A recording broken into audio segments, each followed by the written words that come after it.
December 1942. Barnes Wallis stands in his garden shed in Surrey, watching marbles bounce across a bathtub filled with water.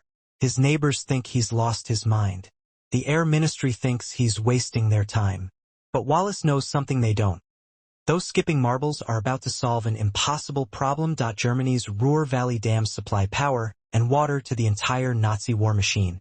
Factories, steel mills, munitions plants, all depend on hydroelectric power from 3 massive dams protected by torpedo nets, anti-aircraft guns, and 150 feet of reinforced concrete. Every bombing expert in Britain has concluded they're unbombable. Drop a conventional bomb and it bounces off or explodes uselessly against the water. Wallis's solution sounds insane. Build a 9,000-pound bomb that bounces across water like a stone, spins backwards to sink against the dam wall, and detonates at precisely the right depth. The engineering establishment says it violates basic physics. RAF Bomber Command calls it a suicide mission. Even his own company thinks he's wasted 2 years chasing an impossible dream. But on May 16, 1943, 19 Lancaster bombers will prove them all wrong. 2 dams will be destroyed. Germany's industrial heartland will flood, and Barnes Wallis's bathtub experiment will become the most famous bombing raid in history. This is the story they made into movies but never told completely. Before we reveal how marbles in a bathtub destroyed 2 German dams, smash that like button and subscribe. This channel uncovers the engineering breakthroughs that won WW2, the impossible weapons that experts rejected but that changed warfare forever. Drop a comment telling us where you're watching from and whether you'd heard of the bouncing bomb before this video. Now let me show you how skipping stones became a weapon of war. April 1941. Barnes Wallis sits in his office at Vickers Aviation in Weybridge, staring at aerial reconnaissance photographs that show exactly why Britain is losing the war in the Ruhr Valley. 3 massive dams, the Möhne, Eder, and Sorp, provide hydroelectric power and water supply to Germany's industrial heartland. These aren't just dams. They're strategic fortifications that keep German steel mills, munitions factories, and chemical plants running 24 hours a day. The Möhne Dam alone holds back 140 million cubic meters of water. This concrete wall stands 130 feet thick at the base, tapering to 12 feet at the crest. If you could breach it, the resulting flood would devastate the Ruhr industrial region, cutting power generation by 40% and crippling war production for months. But that's a theoretical if because nobody knows how to breach a dam protected by torpedo nets stretching 150 feet below the water surface. Wallis, 54 years old, is not a bomb designer. He's an aircraft structural engineer who created the geodetic airframe design used in Wellington bombers. But he's been obsessing over the dam problem since reading intelligence reports about German industrial capacity. The mathematics are brutal. To crack 130 feet of reinforced concrete requires approximately 30,000 pounds of explosives detonated directly against the dam wall. But you can't get 30,000 pounds of explosives against the wall because torpedo nets stop underwater approach, and conventional bombs dropped from altitude either bounce off the curved dam face or explode ineffectively in the water. Air Marshal Arthur Harris, commanding RAF Bomber Command, has already dismissed the dam problem as unsolvable. In a memo dated March 1941, he writes, "Attacking the Ruhr dams with current bombing technology is operationally unfeasible. The targets are too small, too heavily defended, and too structurally robust for conventional high-level bombing to achieve meaningful damage. Resources are better allocated to industrial area bombing." But Wallis can't let it go. He spends evenings running calculations about explosive force, water pressure, and structural mechanics. The problem keeps circling back to the same impossible requirement. You need a massive explosion at the base of the dam wall, below the waterline, where maximum hydrostatic pressure will magnify the shock wave and crack the concrete. But how do you deliver an explosive to that precise location when torpedo nets prevent underwater approach and conventional bombs can't penetrate water with enough remaining velocity to sink properly? The breakthrough comes from an unlikely source: his children skipping stones across a pond at their Surrey home in September 1941. Wallis watches his daughter fling a flat stone that bounces across the water surface 4, 5, 6 times before finally sinking. The physics suddenly crystallize in his mind. What if you could make a bomb skip across water like a stone? It would clear the torpedo nets by bouncing over them. It would impact the dam wall with horizontal velocity, not vertical drop. And if you could make it spin backwards while skipping, it would roll down the dam face and detonate at the optimal depth. The idea sounds absurd when he presents it to Vickers management in October 1941. "You want to build a bomb that bounces?" asks Chief Engineer Rex Pearson. "Barnes, bombs don't bounce. They fall. That's what gravity does." But Wallis has already worked out the mathematics. A spherical or cylindrical bomb dropped with backspin at the correct velocity and altitude will skip across water surfaces exactly like a flat stone. The key is backspin, revolutions that create an upward force opposing gravity each time the bomb contacts water, causing it to bounce instead of sinking immediately. He starts experimenting in his garden shed using a bathtub, marbles, and a catapult made from elastic bands. The neighbors hear splashing sounds and occasional cursing as marble after marble either sinks immediately or bounces wildly off target. But after 37 attempts across 3 evenings, Wallis achieves his first successful skip. A marble spinning backwards at approximately 200 revolutions per minute bounces 3 times across the bathwater before sinking against the far end of the tub. The physics work. Now comes the engineering challenge. Scaling up from marbles to 9,000-pound bombs. Wallis calculates that a full-size weapon needs to be dropped from exactly 60 feet altitude at precisely 232 miles per hour while spinning backwards at 500 revolutions per minute. Miss any of those parameters by more than 10%, and the bomb either sinks prematurely or bounces over the dam entirely. He's asking Lancaster bomber pilots to fly at treetop level at night, maintain precise airspeed while under anti-aircraft fire, and release a spinning bomb with tolerances measured in feet and seconds. The Air Ministry response arrives in November 1941. Proposal rejected. Operational requirements are impractical. Development timeline excessive. Resources allocated to conventional bombing campaigns. The rejection doesn't surprise Wallis. Military bureaucracy rarely embraces ideas that sound like science fiction. But he has one advantage. Vickers is a private company, and as long as he doesn't disrupt Wellington bomber production, management tolerates his hobby project. By January 1942, Wallis has requisitioned a small workshop at Vickers and begun building prototype bombs from wood and concrete. He needs to test 3 critical variables: optimal bomb shape, required backspin rate, and impact behavior against solid surfaces. The early prototypes are disasters. Spherical bombs bounce unpredictably, sometimes 3 times, sometimes 7, with no consistency. Wallis realizes that spheres have too much rotational instability. He switches to cylinders, which prove far more controllable. Testing happens at Chesil Beach on the Dorset coast, where Wallis has secured permission to conduct experimental ordnance trials without specifying exactly what he's testing. On February 12, 1942, he conducts his first full-scale water test using a Wellington bomber modified with a rotating drum mechanism in the bomb bay. The prototype bomb, a concrete-filled cylinder weighing 500 pounds, is spun up to 400 revolutions per minute and released at 60 feet altitude, while the Wellington flies at 220 mph. The bomb skips once, twice, 3 times across the water surface before sinking approximately 200 yards from the release point. Wallis watches through binoculars and feels his chest tighten. It works. A bouncing bomb isn't theoretical physics anymore. It's a working prototype that just demonstrated the core principle in actual flight conditions. But seeing 3 successful skips doesn't solve the enormous engineering challenges remaining. He needs a bomb that weighs 18 times more than this prototype, spins 25% faster, and maintains stability across 5 or 6 bounces, not 3. March 1942 brings Wallis's greatest engineering challenge: explosive load calculations. To breach the Moan Dam's 130-foot concrete wall requires detonating approximately 6,600 pounds of RDX explosive at the dam's base, where water pressure is maximum. The shock wave from the explosion, magnified by hydrostatic pressure, will create a water hammer effect that cracks concrete far more effectively than the same explosion in air. But the bomb casing, spinning mechanism, and structural reinforcement add another 2,400 pounds to the weapon's total weight. He's designing a 9,000-pound bomb that must skip across water 6 times while spinning at 500 revolutions per minute without breaking apart from centrifugal forces or water impact stress. The math reveals an uncomfortable truth. No existing British bomber can carry a 9,000-pound bomb load while maintaining the precise low-level flight characteristics required for release.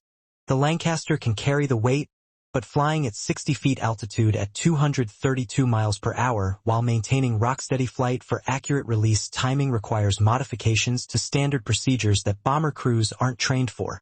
Wallis needs specialized pilots, specialized aircraft modifications, and specialized training that nobody in Bomber Command wants to authorize for an unproven weapon. By June 1942, Wallis has conducted 38 test drops at Chesil Beach and Reculver in Kent with progressively larger prototype bombs. Success rate is approximately 40%. 4 out of 10 bombs achieve the desired skip pattern and sink at target distance. The other 6 either break apart on water impact, skip erratically off course, or sink prematurely. Each failure reveals new engineering challenges. The bomb casing needs reinforcement at stress points. The hydrostatic fuse mechanism that triggers detonation at 30 feet depth keeps failing from water pressure or impact shock. The backspin mechanism jams if the release happens even slightly off axis. Air Chief Marshal Charles Portal, Chief of the Air Staff, attends a demonstration at Reculver on July 23, 1942. Wallis has staked everything on this presentation. If Portal approves the project, development funding and operational resources will follow. If he rejects it, the bouncing bomb dies as an expensive curiosity. The test bomb, now designated upkeep for security classification purposes, weighs 8,000 pounds and is released from a modified Lancaster at exactly 60 feet altitude. The bomb skips once, twice, 3 times. On the 4th skip, it veers 15 degrees off course and sinks 50 yards wide of the target marker. Portal watches in silence, then turns to Wallis. "Interesting demonstration, Mr. Wallis, but I'm watching a bomb miss its target by 50 yards. The Moan Dam is 40 yards wide. Your weapon has no margin for error." Wallis's stomach drops. "Sir, with respect, that was a calibration issue with the release mechanism. We can achieve 90% accuracy with proper aircraft modifications and pilot training." Portal shakes his head. 90% accuracy means 1 in 10 bombs misses entirely. You're asking me to allocate Lancaster bombers, experienced crews, and months of training time for a weapon that works 9 times out of 10. That's not acceptable when conventional bombing campaigns need every available aircraft. The meeting ends without approval. Wallis returns to Weybridge convinced his project is finished. Vickers management is losing patience with the time and resources consumed by bouncing bomb development.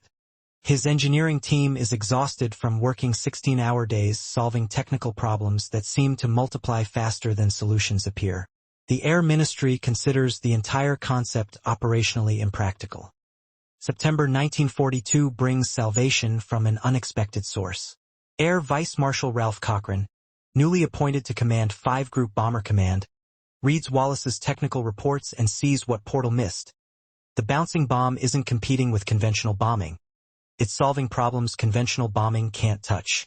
Cochrane arranges a private meeting with Wallis at his club in London on September 18th. "I've read your proposals," Cochrane says. "Portal's concern about accuracy is legitimate, but I think you're addressing the wrong target parameters. The Moan Dam isn't 40 yards wide. The reservoir behind it is 2 miles long. Your bomb doesn't need pinpoint accuracy. It needs to land anywhere in the correct approach corridor and skip forward to the dam face. This reframing changes everything." Wallis has been thinking about the bomb as a precision weapon requiring direct aim at a 40-yard target. Cochrane sees it as an area weapon, release anywhere within a 200-yard approach zone, and the skipping motion carries the bomb to its target. The Lancaster crew doesn't need to hit a 40-yard dam. They need to hit a 200-yard release zone. Suddenly, the 90% accuracy rate becomes operationally acceptable. Cochrane commits his personal credibility to the project. He convinces Portal to authorize a specialized squadron dedicated to the dam mission. On March 21, 1943, 617 Squadron is formed at RAF Scampton under Wing Commander Guy Gibson, a 24-year-old veteran with 173 combat missions. Gibson handpicks 21 crews, 147 men total, who will train exclusively for Operation Chastise, the mission to destroy the Ruhr dams. They have 8 weeks to master flying Lancasters at 60 feet altitude at night while maintaining precise airspeed and using a custom bomb sight designed by Wallis to calculate release timing. The final bomb design, codenamed Upkeep, is a cylindrical steel casing 60 inches in diameter, 50 inches long, weighing 9,250 pounds including 6,600 pounds of Torpex explosive. The bomb sits in a cradle beneath the Lancaster's modified bomb bay where a hydraulic motor spins it backwards at 500 revolutions per minute before release. At exactly 60 feet altitude and 232 miles per hour airspeed, the bomb drops while spinning. It skips across water between 4 and 7 times depending on surface conditions, clears the torpedo nets, impacts the dam wall, sinks while spinning, and detonates via hydrostatic fuse at 30 feet depth. Testing intensifies through April 1943 at Reculver and at a full-scale dam mock-up built at the Nantwygro Reservoir in Wales. Success rates improve to 85% as pilots master the release technique and Wallis fine-tunes bomb construction. Each test costs approximately £3,000, the price of a new automobile in 1943, and requires resources pulled from other military programs. Critics in the Air Ministry continue arguing that the entire operation is an expensive distraction from conventional area bombing campaigns that are producing measurable results against German industry. But Wallis knows something the critics don't. Intelligence reports from March 1943 show German industrial production in the Ruhr is increasing despite intensive conventional bombing. The Germans have dispersed factories, hardened facilities, and adapted production methods to survive area bombing. But they can't move dams, destroy the water and power supply, and you cripple every factory simultaneously regardless of how dispersed or hardened they've become. The bouncing bomb isn't just an alternative weapon. It's a strategic solution to a strategic problem. May 15, 1943, 9:30 p.m. RAF Scampton, Lincolnshire. 19 Lancaster bombers sit on the flight line, each loaded with a single Upkeep bomb spinning at 500 revolutions per minute in its modified bomb bay. The aircraft are stripped of mid-upper turrets to save weight, and spotlight systems are installed beneath each fuselage.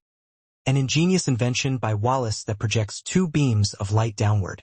When the beams converge on the water surface, the aircraft is at exactly 60 feet altitude. No altimeter can measure that precisely at night, but intersecting spotlights give pilots instant visual feedback. Wing Commander Gibson briefs his crews one final time. The mission has 3 waves. 9 aircraft in the first wave will attack the Moan Dam. If it's breached, survivors proceed to the Eder Dam. The second wave of 5 aircraft targets the Sorp Dam using a different attack profile because its earthen construction requires different tactics. The third wave of 5 aircraft serves as a mobile reserve, targeting dams as directed based on first wave results. Total distance to target and back, 1,150 miles. Expected flight time, 7 hours and 40 minutes. Expected casualties, 30%. Gibson's Lancaster, call sign AJG for George, leads the first wave across the North Sea at 100 feet altitude to avoid German radar. Navigation is dead reckoning. No radio communication allowed because radio silence prevents German night fighters from tracking the formation. The Lancasters fly so low that rear gunners report seeing waves breaking below their turrets. At 11:20 p.m., they cross the Dutch coast near the Scheldt estuary. Flak opens up immediately. Tracer rounds stitch the sky. Lancaster AJB takes hits in the starboard wing but maintains formation. They reach the Moan Reservoir at 12:28 a.m. on May 16. Gibson makes the first attack run, descending to precisely 60 feet while Navigator Pilot Officer Torger Terum calls out airspeed, 230. 232. Holding 232. Flight Engineer Sergeant John Pulford monitors engine RPM. Bomb Aimer Pilot Officer Frederick Spafford lies prone in the nose, watching through his bomb sight as the dam wall grows larger. At exactly 410 yards from the dam, measured by a triangulation system Wallis designed using the dam's towers as reference points, Spafford releases the Upkeep bomb. The 9,250-pound cylinder drops from the bomb bay spinning backwards at 500 revolutions per minute. It hits the water with a massive splash, bounces, hits again, bounces twice more, and strikes the dam wall traveling at approximately 60 miles per hour. The bomb sinks while still spinning, rolling down the dam face. At 30 feet depth, the hydrostatic fuse triggers. 6,600 pounds of torpex explosive detonates against the base of the dam wall. A massive water column erupts 1,000 feet into the air. The dam shudders but holds. The explosion creates a visible crack, but the structure remains intact. Squadron leader Henry Maudslay makes the second run in AJZ. His bomb skips 3 times but hits the dam slightly high, detonating near the crest instead of the base. The explosion damages the parapet but doesn't breach the wall. Flight Lieutenant David Maltby follows in AJJ. His bomb achieves perfect placement. 6 skips, impact at waterline, detonation at optimal depth. The combined damage from 3 bombs finally exceeds the dam's structural tolerance. At 12:49 a.m., a section of the Moan Dam's wall collapses. 140 million cubic meters of water begin pouring through a 250-foot breach. The flood wave, traveling at 20 miles per hour, heads downstream toward the Ruhr Industrial Valley. Gibson circles the breached Moan Dam, watching millions of gallons pour through the gap. Radio silence is broken. He transmits the code word nigger to Scampton, confirmation that the primary target is destroyed. Then he leads the surviving aircraft toward the Eder Dam, 70 miles southeast. 5 Lancasters remain operational from the first wave. Flight Lieutenant Bill Estelle's AJB crashed into high-tension power lines during the approach to Moan. All 7 crew members died instantly. The Eder Dam presents different challenges. No anti-aircraft defenses because German commanders considered it unreachable. The reservoir sits in a narrow valley surrounded by steep hills that make low-level approach nearly impossible. Gibson and his crews discover exactly how impossible when they arrive at 1:30 a.m. To attack the Eder, Lancasters must dive steeply into the valley, level out at 60 feet above the water, maintain precise airspeed through turbulent air, release the bomb, then pull up sharply to avoid crashing into the hillside beyond the dam. It's the most demanding flying any of them have attempted. Flight Lieutenant David Shannon makes the first run in AJL. He dives into the valley, but the turbulence throws off his approach. He aborts without releasing his bomb. Second attempt still too rough, too much altitude variation. He pulls off again. Shannon makes 5 attempts before Gibson orders him to let another crew try. The pilots realize they're fighting aerodynamics that weren't factors during training over flat English reservoirs. Flight Lieutenant Les Monroe makes 3 attempts in AJP before achieving stable flight at the correct altitude and airspeed. He releases his upkeep bomb at 1:52 a.m. The bomb skips 4 times and detonates perfectly at the dam's base. Like the Moan, the Eder shudders but holds. The single explosion isn't enough. Shannon finally achieves a successful run on his 6th attempt. His bomb detonates adjacent to Monroe's blast point. The combined explosions crack the dam wall. At 1:54 a.m., the Eder Dam breaches catastrophically. Another 200 million cubic meters of water begin flooding downstream. The second wave attacking the Sorp Dam faces different problems. The Sorp is an earthen dam, not concrete, requiring bombs to be dropped along the dam's crest rather than bounced against the wall. Of 5 aircraft assigned to the second wave, only 2 reached the target. Flight Lieutenant Les Knight's AJN was shot down over Holland. The crews that reach Sorp make multiple runs, but the earthen construction absorbs explosive force more effectively than concrete. The dam is damaged but not breached. By 3:30 a.m., the surviving Lancasters are limping home. 8 aircraft were lost. 56 crewmen killed or captured. 11 aircraft returned to Scampton. Gibson lands at 4:15 a.m. and immediately asks for casualty reports. The numbers are devastating. 38% casualties. But intelligence reports arriving within hours confirm that both the Moan and Eder dams are completely breached. The flood damage is catastrophic. Kassel, Fritzlar, and dozens of smaller towns are underwater. Hydroelectric power generation in the Ruhr has dropped by 60%. 7 power stations are offline. Road and rail bridges destroyed by floodwater. Industrial production disrupted across the entire region. German damage assessments, captured after the war, reveal that Operation Chastise destroyed 25 factories, damaged 11 hydroelectric stations, and killed approximately 1,600 people, mostly slave laborers housed near the dams. The flooding disrupted coal production, steel manufacturing, and munitions output for 3 months. Barnes Wallis waits at Vickers through the night of May 15th to 16th, chain-smoking cigarettes and checking his watch every few minutes. The first report arrives at 6:20 a.m. via secure telephone from Bomber Command. Moan breached. Eder breached. Heavy casualties. Wallis's hands shake as he takes notes. 2 dams destroyed. Exactly what his bouncing bomb was designed to achieve. But 8 aircraft lost. 56 men dead. The mathematics of success measured in destroyed structures and dead crews. The immediate aftermath brings contradictory responses. Public relations triumph. Newspapers across Britain and America trumpet the dam busters' raid as a spectacular success. The most dramatic bombing mission of the war. King George VI personally decorates Guy Gibson with the Victoria Cross. 33 other crew members receive medals for valor. The propaganda value is enormous. British morale, sagging after years of grinding warfare, surges with pride that RAF bombers achieved something spectacular against a seemingly invulnerable target.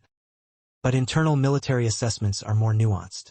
A classified Air Ministry analysis completed in June 1943 concludes that while Operation Chastise achieved tactical success, the strategic impact was limited. German industrial production recovered within 4 months as the dams were rapidly repaired using organization-tote forced labor.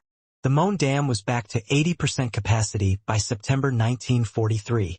Coal and steel production dipped temporarily but returned to pre-raid levels by October.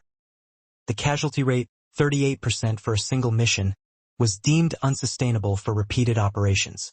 The bouncing bomb worked exactly as designed, but the delivery method required flying at suicidal low altitude through heavy defenses. You can't build a strategic bombing campaign around weapons that cost 38% casualties per mission. Air Marshal Harris's memo to Portal dated June 8, 1943 states, "The dam raid demonstrates exceptional courage and innovative weaponry but does not represent a reproducible operational model. Casualties were acceptable only because of unique target value and propaganda benefits." Wallis himself struggles with the human cost. He meets with families of killed aircrew members, attends memorial services, and writes personal letters to parents and widows. In a private diary entry dated May 22, 1943, he writes, "I designed a weapon to destroy dams. 56 young men died delivering that weapon to its target. The equation balances strategically but never morally. I will carry those deaths for the rest of my life." The bouncing bomb technology influences post-war weapons development significantly. The principle of skipping weapons across water surfaces leads to anti-submarine depth charges designed to skip over protective barriers. Naval mine systems incorporate spin stabilization techniques Wallis pioneered. The concept of specialized weapons for specialized targets, rather than general-purpose bombs for all missions, becomes central to Cold War aerospace design philosophy. But the upkeep bomb itself never sees combat again. The remaining inventory of bouncing bombs sits in storage until 1945, then is quietly scrapped. Too specialized for general use. Too dangerous to deliver. Too expensive to manufacture when conventional bombing campaigns are producing adequate results through brute force and overwhelming numbers. The weapon that made Barnes Wallis famous becomes a historical curiosity. A one-time spectacular success that couldn't be repeated operationally. Gibson doesn't survive the war. He's killed on September 19, 1944, when his de Havilland Mosquito crashes in Holland returning from a bombing raid. He was 26 years old. Of the 133 aircrew who flew Operation Chastise, 33 died during the mission and another 31 were killed in subsequent operations before the war ended. The dam busters paid in blood for their moment of glory. Barnes Wallis continues working in aviation engineering through the 1950s and 1960s. Contributing to supersonic aircraft design and developing swing-wing technology that influences multiple military aircraft programs. He's knighted in 1968 for his contributions to British aerospace. But when journalists interview him about his career achievements, they always want to talk about one thing, the bouncing bomb. The weapon he designed in a garden shed using marbles and a bathtub becomes his defining legacy despite decades of subsequent work. He dies on October 30, 1979, at age 92. Obituaries worldwide lead with "Dam Busters Inventor Dies." The Times devotes 3 full columns to his life, with 2/3 focusing on Operation Chastise. His later work on supersonic flight, geodetic structures, and variable geometry wings receives perfunctory mention. History remembers Barnes Wallis for what he did in 1943, not what he accomplished in the following 36 years. The 1955 film The Dam Busters cements the raid in popular consciousness. Michael Redgrave portrays Wallis as a determined genius overcoming bureaucratic resistance. The film simplifies the complex physics, dramatizes the politics, and mostly ignores the catastrophic casualties. It becomes one of Britain's most beloved war films, watched by millions who remember the triumph but forget the cost. Modern analysis reveals something Wallis understood but rarely discussed. The bouncing bomb worked brilliantly for one specific mission against one specific target type but represented evolutionary dead end in weapons technology. By 1944, precision-guided munitions development was pointing toward electronic guidance systems and television-guided bombs, the ancestors of modern smart weapons. The bouncing bomb was magnificent engineering solving a 1943 problem using 1943 technology. But it had no future because better solutions were already emerging. The lesson isn't that the bouncing bomb was obsolete. It's that specialized weapons designed for unique problems rarely translate to broader applications. Wallis created exactly what was needed for Ruhr dams in May 1943. That it didn't revolutionize warfare doesn't diminish the achievement. Sometimes the most important innovations are the ones that solve specific problems brilliantly rather than general problems adequately. The Möhne and Eder dams still stand today, rebuilt stronger than their 1943 versions. Tourists visit the sites and learn about the night when Lancaster bombers attacked them with spinning bombs. Few understand the engineering brilliance behind those bombs. Fewer still remember that 56 men died delivering them. The raid has been mythologized into a tale of British ingenuity and courage against impossible odds. Which is true. But it's also a story of compromises, casualties, and limited strategic impact that post-war narratives carefully sand away. Barnes Wallis solved an impossible problem using basic physics, stubborn determination, and willingness to test theories most experts dismissed. His bouncing bomb destroyed 2 dams, disrupted German industry for months, and proved that innovative thinking could overcome seemingly insurmountable obstacles. Cost 56 lives, worked exactly once, and never saw combat again. But for one night in May 1943, marbles skipping across a bathtub became 9,000-pound bombs skipping across German reservoirs. And 2 unbombable dams that were supposed to protect the Reich for 1,000 years were destroyed in 90 seconds by a weapon nobody thought would work. That's engineering. That's war. That's the story they made famous but never completely told. Until now.